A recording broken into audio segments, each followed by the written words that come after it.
Welcome back to the Real Estate Voice with Barb Schlinker, the weekly radio show that informs and educates you on how to buy or sell real estate with Barb Schlinker, the owner of Your Home Sold Guaranteed Realty. Barb, of the many emotional and financial challenges with a divorce, dealing with the real estate part of it can be very daunting. What are some of the things that homeowners need to know about the house, the mortgage, the taxes when they're looking at a divorce? Well, Richard, it's a tough time for everybody. There's usually a lot of push and pull about what agent they're going to use. Sometimes a lawyer gets involved with that. And if they have already gone through the whole divorce proceeding and gotten a divorce decree, that will dictate what happens to the real estate. In most cases in this state, they have to split the proceeds somehow. And we have some that, maybe one person wants to keep the house, but they can't afford it on their own, that kind of thing. They can't afford to buy out the other. So then they have to sell the real estate. But pretty much it's straightforward. You need somebody that knows how to evaluate the home's value, take a hard look at how you hold title, knows what to plan for and what will happen with the net proceeds. Because if the spouses have split up, maybe they even have separate checking accounts at this point, it can get a little dicey if you're worried about, okay, all the proceeds are going to go into this account that he has or she has, And so the strategy of what happens next is really, really important. And part of what some of our trusted vendors will do, like the title companies, if the divorce decree says you split the proceeds, they're willing to just wire the money into both accounts and split it up themselves. So you don't have to worry about any tussle, all landing in one checking account when it sells. So basically, when you're in this situation and you really have to sell a piece of property over real estate, there are four options. The first is, of course, sell the house, divide up the proceeds, or whatever the divorce decree says. The other is one spouse can buy out the other, and that may be an option. I mean, there are some really great and easy loans you can get out there, home equity lines of credit that can perhaps solve that problem. I've seen people do that. So have one spouse buy out the other, or you just retain ownership and rent it out. That's a possibility too. But if you have to sell and you want to buy another house, you also want to check the affordability of you buying your next home. So what I have on the screen right now is the average and median sales prices going back right at a year, and it's still higher than it was a year ago by far. Even though the prices have corrected about 30,000 down from the peak in April, if you look over the whole year, the prices are up. The thing that's impacting people the most right now is basically the interest rate and whether or not they can afford the payments. But the good news is there are more available homes on the market right now. What we've seen since probably May is where we saw the inventory really rise up when the iBuyers quit buying, the interest rates went up. But what we're seeing in the past 4 months is the number of available homes is really stabilized. It's not climbing.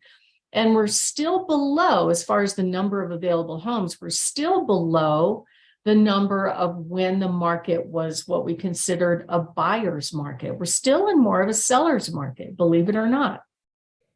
The number of sales, of course, has dropped about 25% from their high in 2021. So I don't think we're ever going to see another boom like we just had in our lifetimes. There were so many unusual things that happened, COVID and the interest rates being held down by the government. So pretty much, it was almost like just before the meltdown in that anybody could get a mortgage.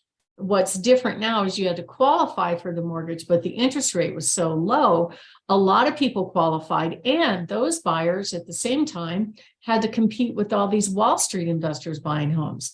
So Wall Street all at once stepped out of doing this. At the same time, the interest rates more than doubled. So now we're around 7% for conventional.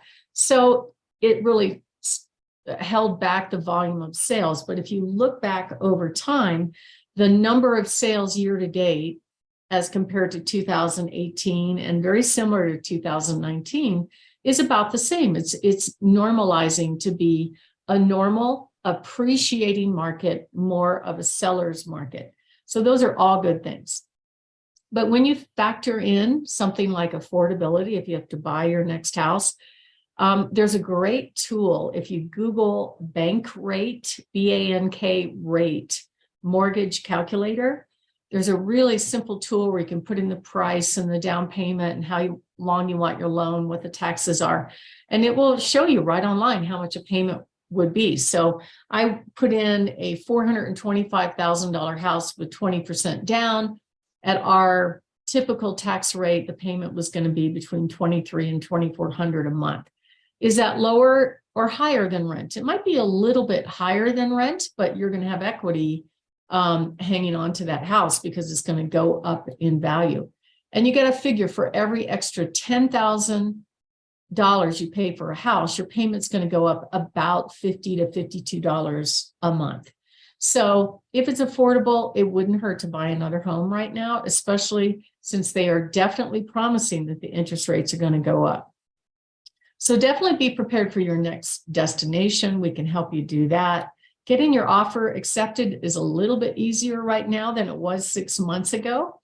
But it's still a good time to buy, and it's a good time to sell. A lot of times we can get concessions from sellers, or we can go up in price and have the closing costs paid so you can buy your interest rate down and get a more comfortable payment. And you want to make sure you hire the agent that knows how to put all those protections and all those provisions in place to make your transition as smooth as possible. Richard? You are that agent. You're listening to The Real Estate Voice. That's Barb Schlinker of Your Home Sold Guaranteed Realty. If you're interested in selling your home, you want to give Barb a call at 719-301-3900. And we're talking, Barb, about divorce and how it could affect your house mortgage, the taxes. Barb, what about the mortgage and the taxes?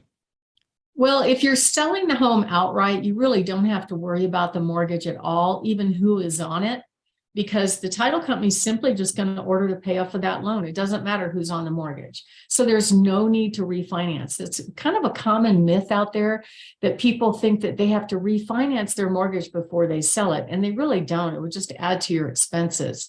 Now, if one spouse is keeping the house, that may be the case. Because it will impact your credit if that person stops making payments. And I've seen all kinds of stories. Some of the issues that we run into with the divorcing couple is many times they're not speaking to each other. They don't want to meet together, and that's okay. We can meet separately. And how you hold title is important too, because if you're both in title, you're both decision makers. You both must sign to make the sale happen. The mortgages will get paid off regardless, but you don't necessarily have to be in the same room to make that happen.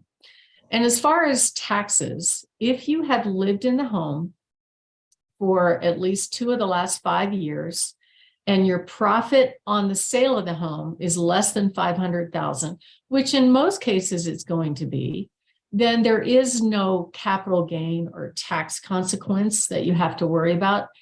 It could happen, though, if the property is a rental or something like that. But I highly recommend in these situations that you definitely want to talk with a tax professional about these things if it is like a rental property or something like that. But generally, you don't have to.